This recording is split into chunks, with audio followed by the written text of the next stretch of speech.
Hey there, Pastor Mark here. It's our prayer that this message would encourage and equip you in your relationship with Jesus.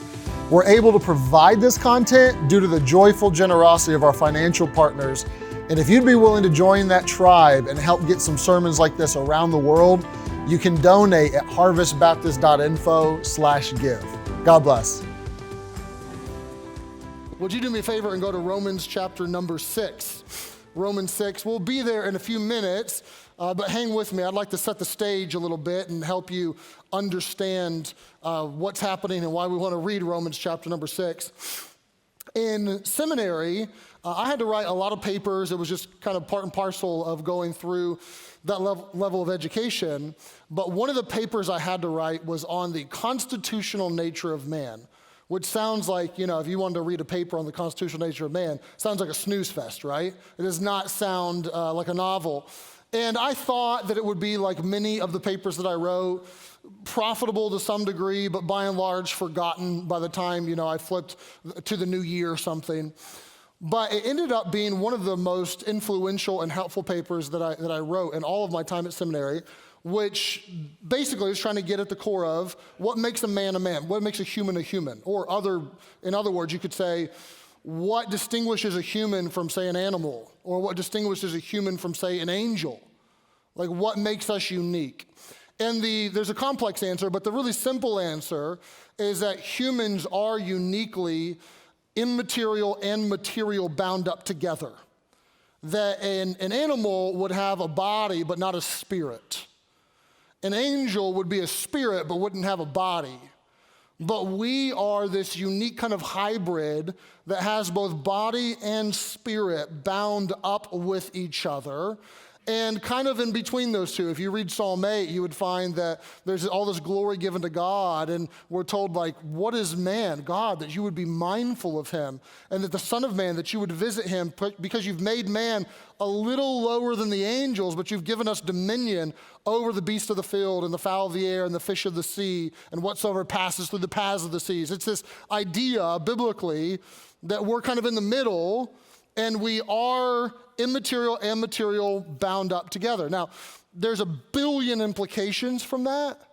So if our secular culture tells you that you're all material, like you're all just the body, and there's really nothing to pay attention to in the immaterial, it's just you and the reason that you feel that way, the reason you make your choices, the reason free will is really an illusion, it's all just your neural synapses, it's all material, everything can be solved materially with a pill, like your secular culture will tell you that, and that's not true.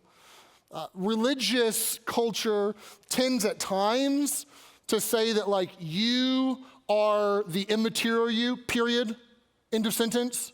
And your body is just like the house or the shell that really houses the real you. And that's not true either. Because you're bound up in ways that are deeply profound. This is why a zebra won't blush, but you will, right? Because this embarrassment that is immaterial makes its way into the material. You start to have blood that flows to your face. And this is played out in all kinds of ways, whether it is arousal or panic attacks or all kinds of ways that our body, the immaterial and material us, correspond with each other. And this has implications that are really positive for Christians in that we want to care for bodies, right? We want to have compassionate medical care. We want to start hospitals. We want to not just relegate the body as something that's trivial or unimportant, because that's not true. Even eternity holds a resurrected body for us. But it also has implications in ways that maybe we do things the wrong way.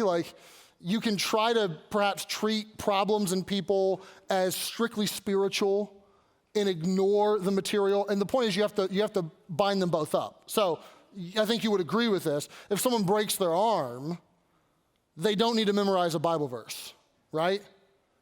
They broke their arm. That's not really a spiritual problem. They need to set the bone and put a cast on it, and it needs to be treated. But on the same hand, if someone is struggling with guilt for their sin, they don't need a pill. They need to confess their sin to God. And obviously, it's tough to really put clear categories because we are so enmeshed together. So when you come to things like depression or anxiety, you can't just say pray more.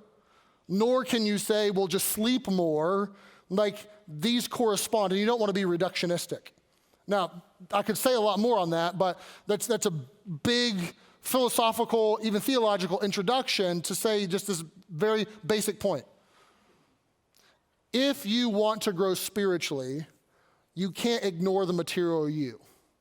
So, raise of hands, because I don't want to assume that the majority of you want to grow spiritually, but let's put it to the test. How many of you would say, I would like a greater level of spiritual health? I would like to grow spiritually in my life. Raise of hands. Okay. I don't know if that's everybody, but it's certainly the vast majority of the room. Here's a very basic point. Your spiritual life is, whether you like it or not, deeply connected to your physical life. And here's a premise. You cannot fully mature to look like Jesus without taking into account the relationship that you have with your body and its desires. I'm going to repeat that because this is going to set the stage for what we're going to talk about today. You cannot fully mature to look like Jesus without taking into account the relationship that you have with your body and its desires. And most American Christians have an unhealthy relationship with our body and its desires. John Mark Comer does a great job of summarizing this for American Christians, and he says in our culture, on the one hand, we have this culture of like food excess, which really does some damage to our body and its desires.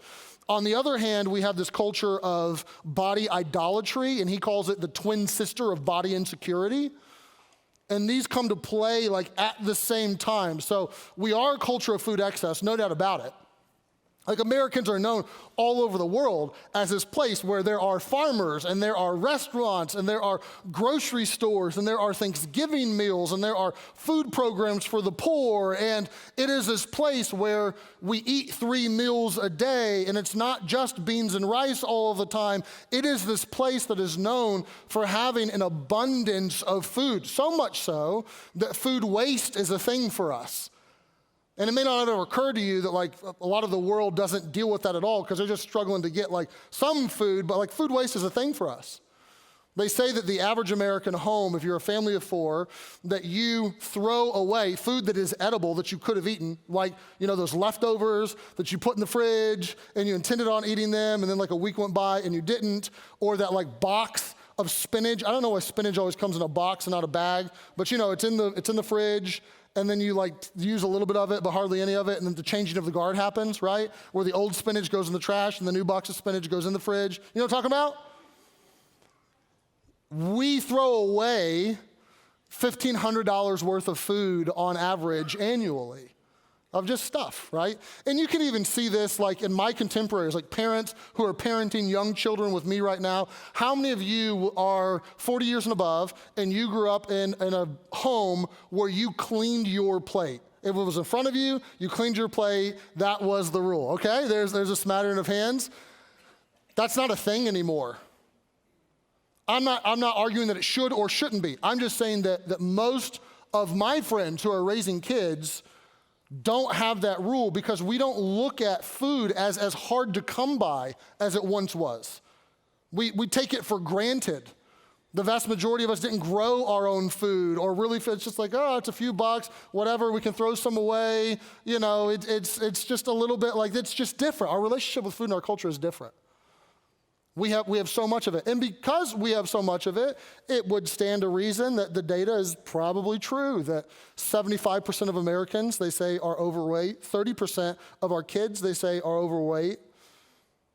This is a place where appetite and hunger are like one and the same, where we just, if we want something, we eat it, we give into it. On the other hand, we have this weird like obsession with bodies and fitness and what some have called body idolatry. And I love how Comer puts it, it's twin sister body insecurity. And if you think about like going to the grocery store, it's a weird experience because you're gonna get your cart full of whatever it is. Then you're going to go in line. And in line, what do you got? You got magazine racks on either side. And what are like the two most pronounced things that are in those magazine racks? On your left-hand side, you're gonna have this picture of like 7-layer cake and pumpkin pies and cinnamon rolls, and the headline is gonna be desserts to die for this Thanksgiving, right? Then on the right-hand side, you're gonna have like health and fitness, and whoever like the most recent Marvel superhero is in the movies is gonna be there with a shirt off and like 20 abs and muscles everywhere, and you know, like living your best life. It's like, just think about like how contrary that is, right? Like 7-layer cake and this, they don't go together. But no one stops to think about or talk about like even that person who is the superhero, who's probably like genetically like 1% of the population, but even that is, there's a lot of photography and a lot of lighting and a lot of editing and Photoshop afterwards. And like, he doesn't even look like that really in real life. Much less you are supposed to look like that, but we try. And then we become very insecure. So with that, there's a whole, this has been around for a while, but there is definitely like a tsunami of eating disorders that are especially affecting young people. There are, especially our young girls, like insecurity that comes with this. And what it turns into is on both sides, people have this really unhealthy relationship with their bodies and food and the desires that are associated with that, and that's profound. And it certainly has an impact on our spiritual lives. And if you actually take a minute to read the Bible and filter the Bible through this idea of, are there food, are there desires, is our body working against us, you'll find that it comes up like all over the place. So you would start at the beginning in Genesis 3, right? And the original sin, the temptation of Eve and Adam. And what's going on there? Well, there's a lot that's going on there. There's deception from the serpent who's subtle. There is doubting the word of God. There's lots of things. But at its core, what went on with original sin? At its core, there was a yummy food that they were not supposed to eat, but it looked good. The text says as much. It was desirable to look at. This looks yummy, and an inability to not eat what they were supposed to not eat. Like, I think that's a fair statement about the story, right? And this is played out even in the life of Jesus, who has his greatest temptation with the devil in the wilderness. And how does that temptation start? It's almost like this replay of the Genesis account in many ways, where he is fasting and he's there and he's come and he's tempted to turn the stones to bread. And what happens in that temptation is this temptation to give in to the desires of hunger and this to eat or not to eat, right? And that begins to even domino into the New Testament. If you read the New Testament with a critical eye at all, you'll see that this comes up over and over again, where Paul, like, denounces these people who he tells them that, quote, their belly is their God, who like they give in to their fleshly appetites no matter what, and they are ruled by their fleshly appetites. Paul even at times condemns himself and talks about how his flesh and the spirit are like warring with each other and fighting with each other. And you know what I'm talking about. Like, you can put a lot of language around it, but you know exactly what that is. And our flesh isn't our body, but it's like cousin to our body. Our flesh is certainly a negative thing in the scriptures. It is this idea that there are bodily urges and desires that if we give in to those desires, they will actually do violence to our love for Jesus, and they will help us. So like the flesh and the lusts of the flesh, those sorts of things would be like, it could be gluttony. It could be sexual sins of any kind, fornication and adultery, and giving into bodily impulses in a way that is not healthy or biblical or Christian.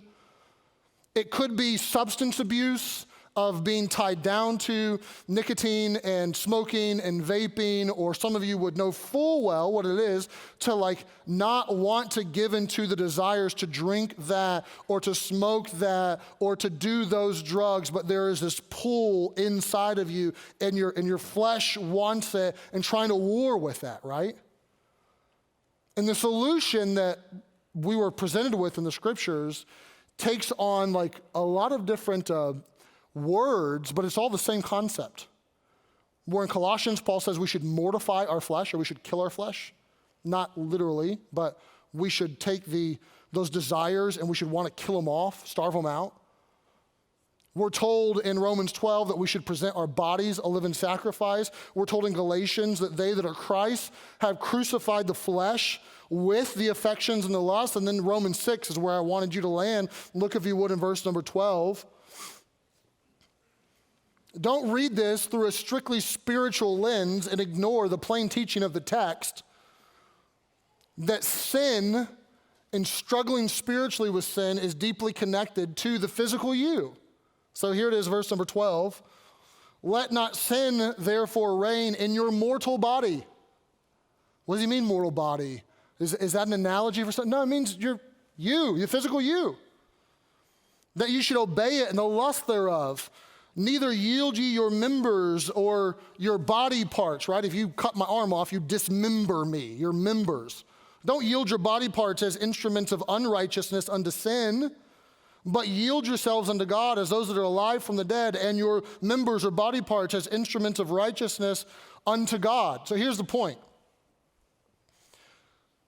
You, as a human, are unique in that your immaterial material mixed together in profound ways. You can't pull apart. And this has a host of benefits and lessons we can learn, but it also comes with some unique pitfalls.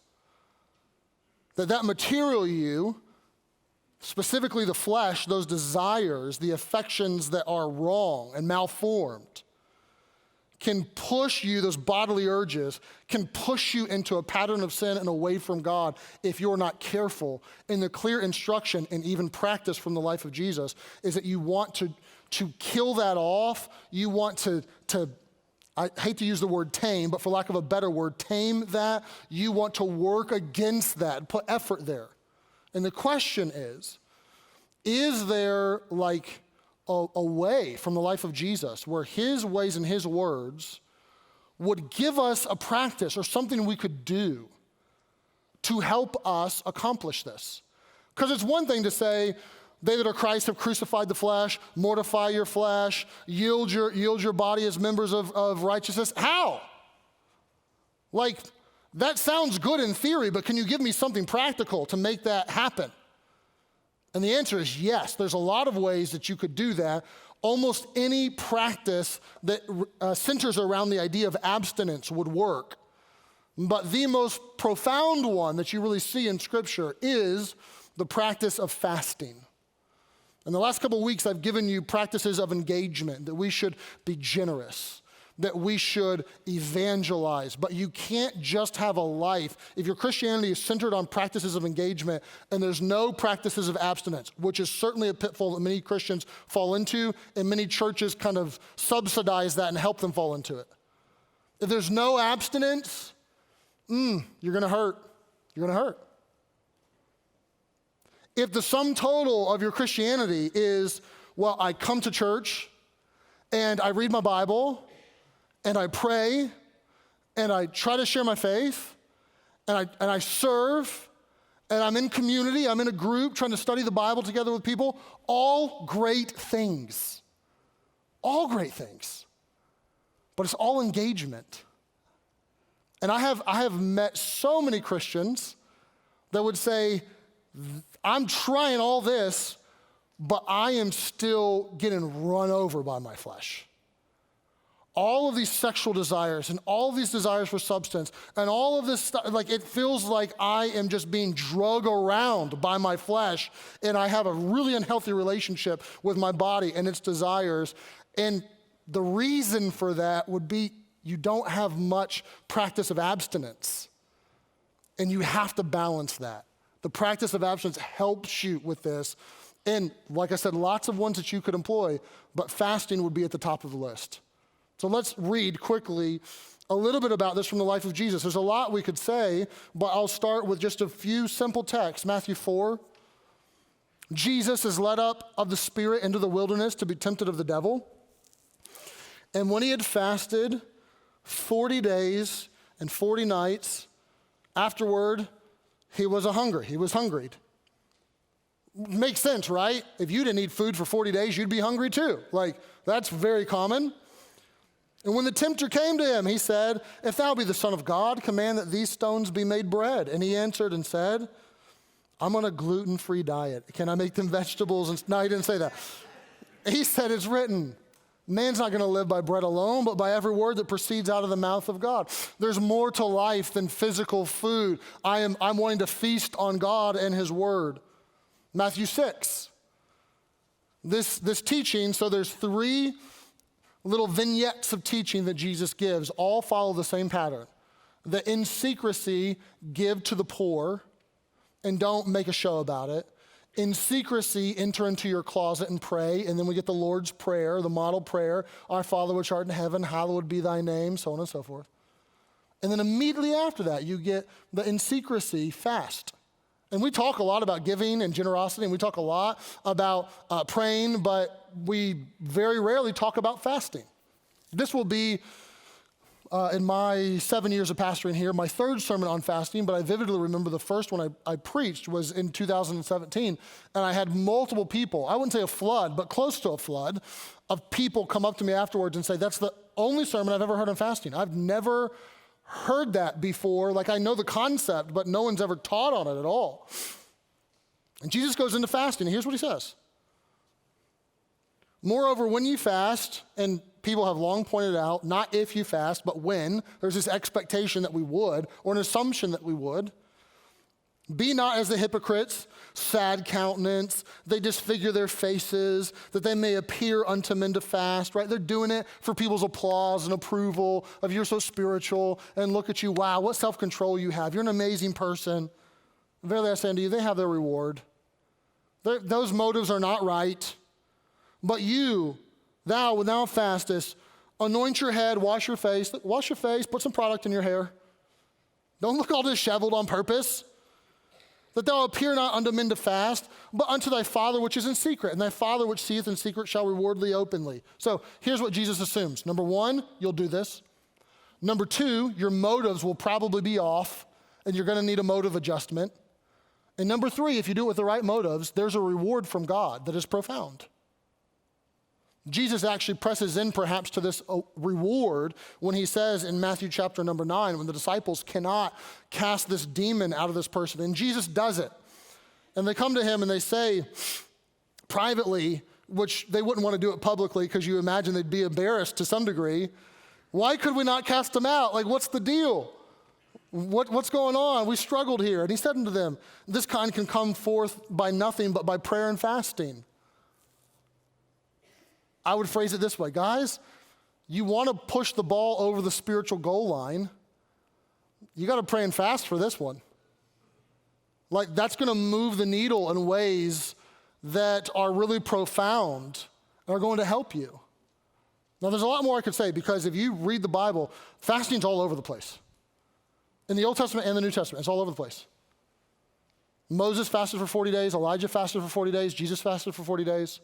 There are national fasts where people are called to do it together jointly. Esther, they fast because she's going to go make a petition before the king, and they want favor of God as she goes in, and they do that. They fast in wartime that God would go before them. You would find that they fast in Nineveh as repentance for their sins. You would find the early church that they fast when they have a big decision to make. Paul and Barnabas, should we send them out as missionaries? They pray, they fast, they send them out. You would find that when they want to elect leaders in the local church, that Paul and Barnabas had this habit that they would pray and they would fast in Acts 14 before they made a big decision to put a leader in a local church. Like, it's all over the place, this idea of fasting. But I am not obtuse. I am aware that for most people, and let's just ignore most people, most of you sitting here, this is not like at the top of the list on sermons you want to hear. Because it's very convicting to us. A, because it's hard. B, because most of us don't really engage with this. And my goal is not to condemn. My goal is not a guilt trip. I'll be the first to admit that while I do tinker with this occasionally, I am definitely a novice on this, and I have not figured it all out. I haven't done a 40-day fast or a 30-day fast or a 20-day fast, or I could keep going down. Like, haven't been there, done that. Like, I'm with you and trying to learn and grow in this and train in this. But I've tinkered with it enough to know that most Christians in the West, this is like a forgotten practice. Richard Foster put it in his book, Spirit of the Disciplines, which he has a chapter on fasting. And he said in his book, I was looking for research. I went back like 40 years, and I was looking for a book from the American church anywhere that would be on the subject of fasting, and I couldn't find anything. He wrote his book in the late 70s. Since then, there has actually been quite a few books written on the topic that are really helpful. But he says in his chapter on fasting, he says that the practice is now dusty and rusty. That in the West, it's a practice that is sitting there collecting dust and growing rust.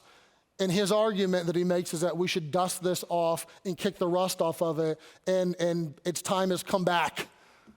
Like we should engage in this. And I would agree with him. But I'm well aware that most people don't have a desire to do this. Most people would go so far as to think it's weird or even cultish. Like there are many people that think fasting is up there with like, take my shoes off and walk on hot coals, with bare feet. Like this is something like nah, that ain't for me. But it is for you. And I've told you all through this series that we're going to give you 8 or 9 different practices, and I would not try to recommend being an expert on all of them at the same time. I would pick 1 or 2. And this may be the one for you, this may not be the one for you. Next year, we'll circle back around to this and we'll spend some more time on it, and hopefully it'll be the one for all of us for a month or so. But let's at least prime the pump and understand, A, what is fasting? B, why would we do it? And C, practically, how can we do this? Like, how can we practically implement this? So let me just define what is fasting. I like the definition that Donald Whitney gives. He says, Christian fasting is a believer's voluntary abstinence from food for spiritual purposes. Now that's simple, but there's a lot there. It is a believer's voluntary abstinence from food for spiritual purposes. So what this means is, by definition, fasting is not abstaining from things other than food. It's very in vogue in churches now that if fasting is talked about, that it's like, well, just pick your poison.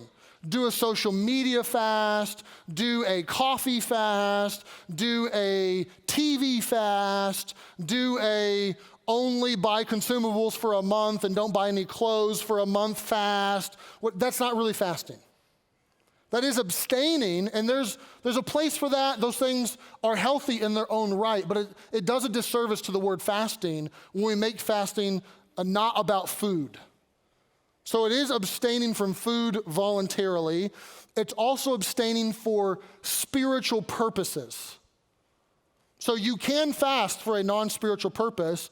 I would bet most of you probably have, right? The doctor told you, we got to do blood work. You can't eat any food for 12 hours leading up to your blood work. So you got all hangry and you did your blood work, and then you went and ate a donut afterwards, right? You know what I'm talking about? Or worse, you had to get a colonoscopy and you not only had to not eat, but you had to drink that 18 gallons of, like that's some of you have been there, done that. You know what it's like, but that's not for a spiritual purpose. That's for physical examination. You could even do a diet, right? And that's fine. If you want to clear up your skin and lose some weight and get cut, knock yourself out. But just don't call it Christian fasting if it's not for a spiritual purpose, right? Intermittent fasting, things even like the Daniel fast. Anyone heard of the Daniel fast in the last 10 years or so, okay? The Daniel fast is basically a vegan diet. It's what it is. But it looks at the life of Daniel, excuse me, where him and his buddies refused to eat the king's meat in Babylon. And they say, well, just give us a bunch of vegetables and some water and see if we don't look better 10 days from now. And it's this idea like for 10 days, cleanse your system and only eat vegetables, do no animal products, no dairy, no meat, no whatever, drink only water, see if you don't feel better, see if you don't look better. And that's not untrue, but it's not a fast because you're still eating a whole bunch of stuff, right? It's not, you can't eat. You're still eating a bunch of, that's a restricted diet. That's what that is. Fasting is the idea that as a Christian, I'm going to lay aside food, and I'm going to lay it aside for spiritual purposes. More to come on the spiritual purposes. That's what it is. Why would we do this? Like, that sounds miserable. Like, Thanksgiving's coming. I like to eat. Why would I do that? There's a lot of reasons. I'm only going to elaborate on maybe 2 or 3 of these at the most. I've given you 8 different ones. You can research them in kind of the biblical context later. Maybe in next year, we'll get back to more of the why. But I just want to give you a couple. I don't have time this morning to build it all out, but I'll give you enough. Enough to help you understand that there can be a profound impact when you practice the practice of fasting. So the primary reason is to starve your flesh and feed the spirit. And by starve your flesh, I'm referring to the biblical context of flesh. Those desires that actually will do violence to your heart's love for Jesus. Those desires that if you give into will lead you down the wrong paths and will lead you into a life of sin. To starve those out, but you don't want to leave it there. And be like, well, I'm just going to starve that. I'm going to grow in willpower, and I'll be able to white knuckle my behavior real good. No, you won't. You want to do that while at the same time you feed the Spirit. As some authors put, you want to feast on God and His will at the same time. So how do you do this?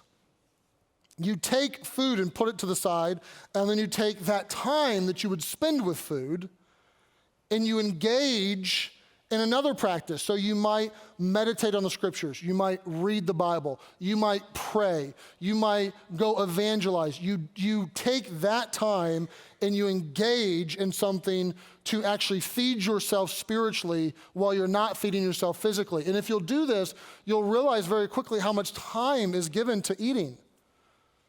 Because we oftentimes think that it's like, well, it just takes me 15 minutes to scarf down my food and then I'm done. I move on with my day. You all say scarf? That was a dad word. My dad said scarf down your food all the time. I hadn't said that or heard that in many years, and it just came out of me. A nod to my dad or mom if they're watching this morning.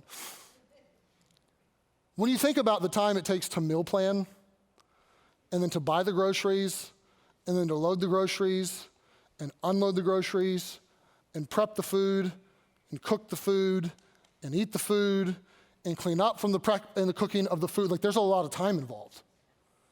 And I understand some of you are like, I'm a mother with like kids in the home. If I'm fasting, they're not fasting, so I'm not going to save all that time anyway. I know, I understand. Some of you would save it, some of you wouldn't. But you take that time and you begin to, as maybe a hunger pain comes, or just the desire to go eat a Reese cup, because your kid's bag of candy from October and Halloween season is loaded with them, right? As that desire comes, you take that and you leverage that in a way of like, that's a reminder, that is a cue to pray more. That is a cue to pray for this request that I'm putting before the Lord. That is a cue to go read my Bible for a few minutes. You use that as a cue to help you, that you're starving the flesh, and at the same time, you're feeding the Spirit. And if you'll do that with food, people have long noted, like for centuries, for millennia, that if you do that with food and fasting, it has a profound impact on so many other fleshly desires, the lust and the affections of the flesh, that it begins to curb down so many others. This is the way that Foster put it in his book that I mentioned earlier. Our human cravings and desires, they're like rivers that tend to overflow their banks. Fasting helps to keep them in their proper channels.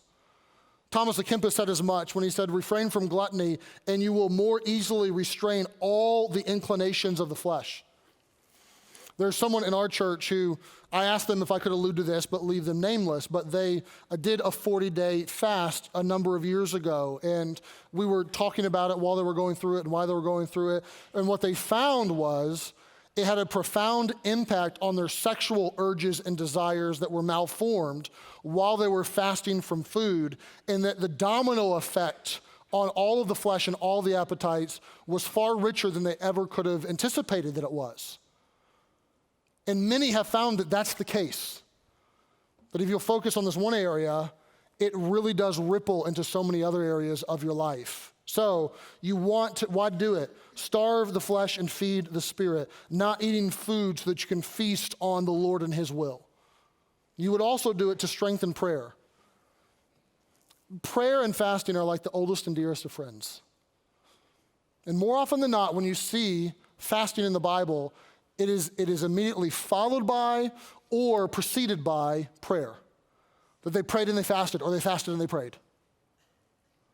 And the idea is not that you can manipulate God. The idea is not that if I have a request, God, would you give me a raise? That if I fast, then God automatically now can do it, and I'm the puppet master, and God owes me. That's not the idea at all. But it is the idea that it puts a special emphasis and urgency on it, and that God sees we are deeply serious about it if we fast while we pray. And he takes note of that, no doubt about it. You find this over and over again when people have heavy requests or big things, that they will not just pray and not just pray often about it, but they will couple the prayer with fasting, and it does strengthen or reinforce our prayer life. You experience this with your kids, right? When your kids make lots of requests of you. Can I have a snack? Can I go to bed late? Can I this? Can I that?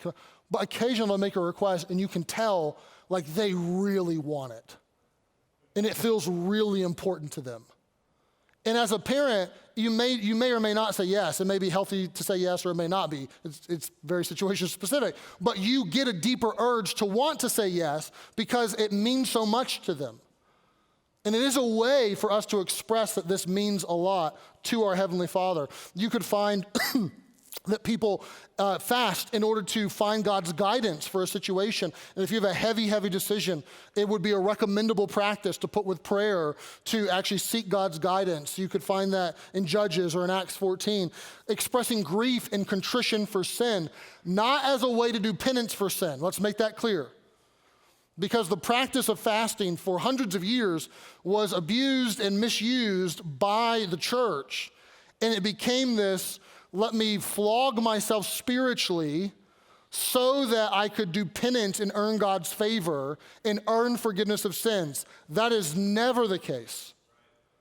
Forgiveness of sins is based off of our faith in Jesus. He did all of the earning, and we just get to reap the benefits.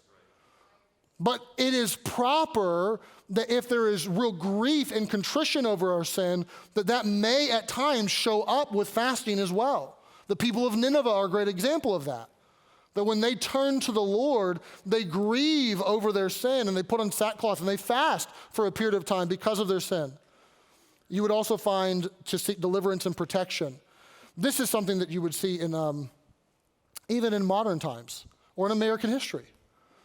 You find it in the Bible that the army will fast and pray in order to have God's deliverance or protection or to seek his wisdom. But America has done this. Multiple presidents have called the country during times of war to spend a day praying and fasting. Why? To seek God. And we want your deliverance. We want your protection. Abraham Lincoln called on the country to do this 3 different occasions during the Civil War. One of the more famous ones of recent year is Winston Churchill in World War II. He called on the nation to spend a day in prayer and fasting leading up to what became known as the miracle of Dunkirk. There was a movie actually made about this in recent years, I think maybe 2017 or 2018, and you can watch it. It leaves off like all of the spirituality, which no one in that day left off the spirituality. They deeply connected it back to God. But the Allied forces were being beaten back by Nazi Germany, so much so that they were pushed to the very edge of France on the beaches of Dunkirk in 1940, in May. And they knew that they were toast. There were 400,000 of them, and there were 800,000 German forces, and they knew, to steal a line from Hamilton, that they were outgunned and outmanned and outnumbered and outplanned. They were toast. And they had 2 choices. 1, try to do a counterattack, get obliterated, surrender, and the army be done with. Or 2, try to evacuate as many of the army as they could across the English Channel back home to Great Britain. They chose the latter. They chose the evacuation. And the best estimates were that out of 400,000, they could get 40,000 men back across. The best they could do was 10%. But 10% is better than 0%. So they did. Churchill called for the nation to spend a day of prayer and fasting. They say that in Great Britain, the lines for the churches, like there were lines down around the blocks of people waiting to get into churches that day to pray and ask God to deliver them. And for 9 days after that, the evacuation started. It was 9 days long. And there's all these stories of things that are like, that's curious. So there was this eerie calm that came over the English Channel, and it allowed what they called the little boats to go over to France. All of these weekend cruisers, tugboats, barges, 850 of them joined with the Navy to go get these men, and it was eerily calm. Out of the 9 days, 7 of them, there was a storm. The German airfield was a ways away, and there were storms there, not where they were at on the beaches, but there that grounded all the German planes to allow them not to fly and not to bomb. And the most curious one is that someone suggested, like it went up the flagpole to Hitler, that they should stop their tanks. And for some reason, and we still to this day don't know why, other than if you're looking at it from the filter of praying and fasting, that it was a God thing, that Hitler actually said yes, and they stopped all the tanks from moving. 3 days later, they rescinded that order, but no one has any idea as to why, because they would have crushed them. And the net result was that they were able to evacuate 340,000 of the 400,000 troops across the English Channel, and their best estimates of 10% were obliterated, and they got 90% of the troops back home. And it became known as the miracle of Dunkirk. All of this, the only thing I'm trying to say is that all this was precipitated by Churchill's understanding that we should spend a day of prayer and fasting as a nation to seek God's deliverance and God's protection, which is an inherently biblical idea. That you would want to pray and fast in certain situations, in certain scenarios, so that God would show up. I must hustle through these. To convey concern for the work of God. You can read Nehemiah for that. To declare love and worship to God. Anna is a great example of that in Luke 2. This widow woman who gave herself continually to prayer and fasting in the temple. And she's able, Anna's this like unsung hero of the Christmas story, that she gets to hold baby Jesus. To stand in solidarity with the poor is why some have done it. Here is maybe the best way to sum it up. John Piper said that fasting is when we hunger for God. What do you mean hunger for God? Well, it could mean a fresh encounter with God, or for God to answer a prayer, or for God to save someone, or for God to work powerfully in our church, or for God to guide us or protect us, and on we could go. But we desire and hunger for God more than the food that God made us to live on. That is the principle of why we would fast and make this a practice. So how might we do this? Just a couple quick pro tips, maybe to help you if you want to engage with this and begin a journey with fasting. So number one is have the right motives, not to show off. The idea of fasting for a Christian is not even to lose weight, although that may be a consequence of doing it. Not to manipulate God, not to seek attention. That bears reiterating, because that's the one Jesus specifically talked about, that you're not trying to draw attention. That doesn't mean that you can never do a fast with your community or with your small group or with your church. That does happen. It's not like no one can ever know that you fasted. You're just not trying to draw attention to yourself or get a pat on the back because of it. Number three, and this is important, in conjunction with celebration. So you don't want to fast all the time, okay? The goal is not for you to be a monk locked up in a monastery, taking a vow of poverty and a vow of silence and never eating anything. That's not the goal. There's a place for fasting. There's also a place for celebrating. The nation of Israel was called to do a nationwide fast on the Day of Atonement as a way to show that they truly were contrite for their sins. They were also called to have the Feast of the Passover and to have a great time and eat and drink and laugh and remember what God had done, and you want to put both of those together. The early church, just to give you 2 minutes of church history on fasting, the early church had a habit as was the custom of Jesus' day, that they fasted twice a week. In Jesus' day, the Pharisees were known for fasting. He mentions that in Matthew 6. But they fasted on, forgive me if I get my days wrong, but I believe it was Monday and Thursday were the Pharisees' fast days. And you can read in the Didache, which is one of the earliest church documents, that the church was called not to fast on the Pharisee days. They're like, let the Pharisees have those. Like, we don't want to be on their turf. We're going to fast on Wednesdays and Fridays. Those were the 2 days. This was generally sun up to sundown. Normally it was those 2 days. When the sun is up, we're not gonna eat. We may get up early, I don't know, have a bagel and coffee, and then go about our day. And then once the sun goes down, we'll eat a late dinner. But that's how the fast was on those 2 days. But they were forbidden to fast on Saturday or Sunday. And the reason they didn't want to fast on Saturday or Sunday was Saturday was the Sabbath and was this celebration and this downtime. It wasn't an abstinence time. It was more engaging with the Lord and with your family and even eating. And then Sunday was the Lord's Day. And those were celebration days. These were fasting days. And they put them opposite of each other. The early church pretty quickly developed a habit of fasting before Easter. So in between what is now known as like Good Friday and Easter Sunday, that Saturday they would fast, and that would lead them into Easter. And then relatively quickly, the idea of what we would now know as Lent became popular in the church, but it was far more centered on true fasting. It was far more of a sun up to sundown. For 40 days you didn't eat. And at night you ate a very simple meal, no alcohol, no meat, and it was very simple. And you did that for 40 days. Then the Saturday before Easter you didn't eat at all. And then you'd roll into Easter and you'd have a celebration and a feast. Can you imagine? Now Easter lunch is fantastic every year no matter what, right? Can you imagine eating Easter lunch on the heels of 40 days of kind of intermittent fasting of not when the sun is up, and then going into an all-day fast, and then you get to celebrate Easter after that? Like, it would up the ante, wouldn't it? Like, that lunch would taste so good. But the point is that they tried to couple them together. And it was like, let's fast and let's celebrate. Let's not just do all fasting. Incidentally, many people believe that the idea of Ramadan that the Muslims do came from that idea of Lent, and that their fasting while the sun is up is rooted actually in what the Christian church did. So the point is, do it in conjunction with celebration. You lose a lot of this fasting in modern church times, admittedly.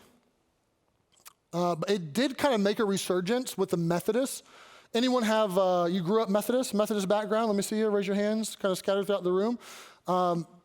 John Wesley, father of the Methodists, was really keen on methods, or what we're kind of calling practicing the practices. One of them was fasting. He actually berated the Methodist church while he was still living because they didn't fast enough. I will quote you, John Wesley. "I fear that there are thousands of Methodists, so-called, who both in England and Ireland, who are so far from fasting twice a week, they do not fast twice a month. A man who never fasts is no more in the way to heaven as a man who never prays." Now, I'm not sure if he wrote that when he was fasting, because it seems a little bit grumpy, you know? But nevertheless, there was this expectation that, like, you're only fasting 2 days a month? Like, get with the program, guys. Like, that's kind of how he viewed it, you know? And most of us, if we fasted twice a month, we'd be on cloud nine. Walk before you run. All right? I would not recommend that you're like, yes, I need this. 40 days starting tomorrow, right? I would not. I'm not saying you can't. I'm just saying set yourself up for success, all right? Maybe skip breakfast tomorrow. Try that, okay? Or skip lunch. Maybe try a juice fast for a day. Or do the sun up to sundown thing. But once the sun goes down, just eat a later dinner. Like, ease into that. You want to develop, I think this is my next point, you want to develop a rhythm. You don't want this to be something that you fall flat on your face with. If you have diabetes, if you are breastfeeding, I mean, there would be some wisdom that would have to go into that. And obviously, you would have to pare that down. It would be modified in many ways. But you still could engage with it in your own way if you use a little bit of wisdom there. Let the hunger pangs serve as a reminder of Christ's suffering and a cue to pray, right? The goal of that is actually that you would have a cue to be like, thank you, Jesus, for your ways. Thank you, Jesus, that you suffered on a cross for me. That's way, way beyond me not eating lunch today. Thank you for your suffering, the pain that you went through. And Jesus, here's my request. You want it to serve as a cue. Break your fast with a light meal. And I like the way one author put it, a good deal of inner rejoicing. So you probably don't want to go to the buffet as soon as your fast is done. That may actually be counterproductive, and you may give in to your appetites more than you would typically. Build a rhythm. If you want to fast longer than 3 days, I would suggest picking up Richard Foster's Celebration of the Disciplines. And at the end of his chapter, he has just some special notes for how to do that for 3 days or 5 days or 10 days or 40 days or whatever it may be, okay? So there's a lot more I could say, but I'll leave it there. Here's the point. Let's just summarize this whole sermon. You as a human are material and immaterial bound up together in profound ways. If you want to grow spiritually, you cannot exclude or compartmentalize your physical life and act like that has no bearing on your spiritual life. It doesn't work that way. There is a time and place for Christians to say there are fleshly lusts and appetites that sometimes run my world. And I need to mortify those. I need to crucify the flesh. I need to starve that out and feed the spirit. And one of the best ways that you can do that is to actually begin in even small ways a practice of fasting. And I have not arrived. I'm the first to admit it. But I certainly would recommend it to you. The bit that I know and the bit that I've done has been really helpful for me and leads me to believe that I should do more of it. And I would stand to reason that probably most of us could do more of this. So let's take a minute, let's pray. Father, we thank you for your word. Jesus, we thank you for your ways. Sometimes your ways seem so appealing and just bottom shelf, like, absolutely, that's so smart. There are other times where your ways seem hard, unappealing, something we would rather not do. But Jesus, I pray that we would have faith enough to trust you enough that you know how life is best lived. That you know that when we give into all of our desires and impulses and we just live for the pleasure of the moment, that the long-term effects of that are so unhealthy for us. You know how to best be human. And Jesus, may we take you at your word and even look at your life and lean into it, knowing and believing that even when we're abstaining, even when we're telling ourselves no, that it is for our benefit. Help us to be balanced in this. Help us to not view our spirituality as spirituality by subtraction or thinking that we're better than someone because we fast. May we never have the wrong motives or heart, but may we engage, I pray. And I pray this in your name. This morning, I want you to take a minute, and my call to action for you is, number one, if you're a Christian, thank Jesus for his suffering. Thank him for being willing to take the hard road, whether it's fasting in the wilderness or going to the cross, and to see the purpose and to do it. Thank him for that. If you would like to begin this practice, this week, this month, then I would encourage you to commit that to the Lord right here and right now. That may not be for everybody this morning, but if that is for you, I would encourage you to ask for his help, his wisdom, his strength, his grace, and let him know, I want to grow in this. Understand it will take time. It will take training. It will not feel good or natural at first, but that's okay. Commit it to him nevertheless. And if you're in the room and you don't know Jesus, he did suffer in your place, way beyond abstaining from food. He put his whole body on the hook of suffering. He died on a cross for our sins so that he could redeem us and save us, so that he could deliver us from this body of death. And if you've never put your faith in him, where you sit, call out to him, cry out to him, and put your faith in Jesus. He'd love to save you. He'd love to forgive you. He would love to change you from the inside out. Just tell him that you believe that he died on the cross. Tell him that you believe that he rose from the dead, and put your faith in him and him alone.